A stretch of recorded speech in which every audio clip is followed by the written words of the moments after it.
Hi, I'm Susanne Madsen, a qualified corporate and executive coach. And I recently sat the ICF's ACC exam. And this video is for you if you plan to sit the exam too, and if you want to know about my experiences. I've actually decided to record this video because I found the exam to be maybe not as easy as I expected. I did pass, but I just want to encourage you to study for it and to study properly before you sit the exam.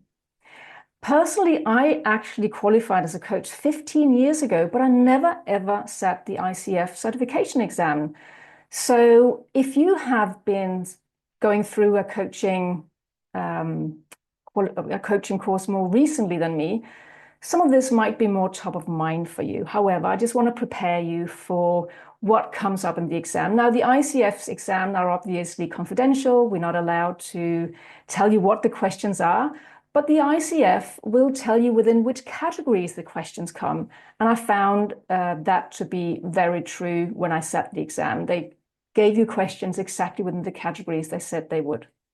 Now, the exam itself constitutes of 60 questions, 60 multiple choice questions, and they are divided into two sections. So in part one, you get 39 minutes to answer 30 questions.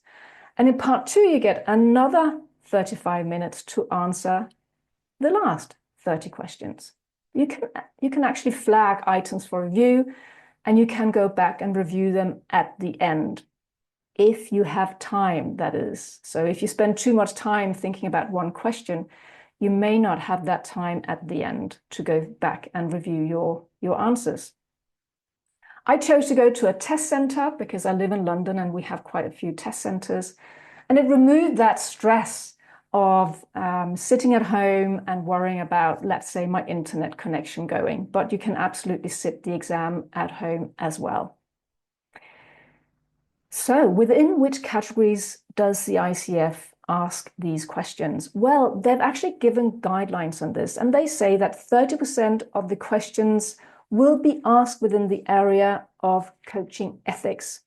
So make sure that you download the ICF's Code of Ethics. You can do that from the website because they will ask questions about it. And I also found that they ask quite a few questions about what constitutes a conflict of interest. So they give you 4 scenarios, and you will need to choose which of those 4 scenarios constitutes a conflict of interest, or the other way around, which of them does not constitute a conflict of interest.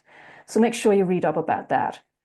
And another 30% of the exam is within the category of understanding the boundaries of coaching. And what that means is that they will ask questions not only about the definition of coaching, but also in which circumstances do you need to refer to therapy. I actually found there were many questions around this. So you need to understand the different signs of mental health and when to refer to therapy. It's very important. It is a fundamental part of coaching that there are some situations where we should refer to therapy. And if you're not too sure about that, then download from the ICF website how to refer a client to therapy, referring a client to therapy. I hope you can see that. You can download it from their website. And I found that very, very helpful to go through before my own exam.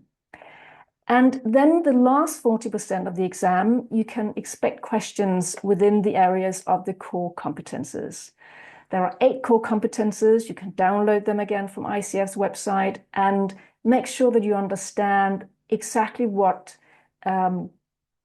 constitutes each of these 8 core competences. The way I prepared was that I printed them out. Let's say there are about 10 statements underneath each of these core competences. I cut out all of these individual statements and I created a puzzle where I tested myself to make sure I understood under which competency each of these statements belonged.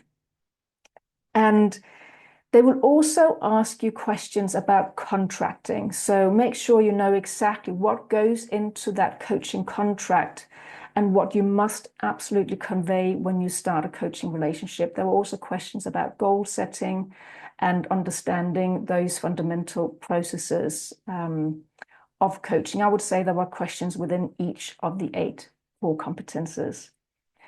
So with that, if you prepare properly, I'm sure you're going to pass the exam.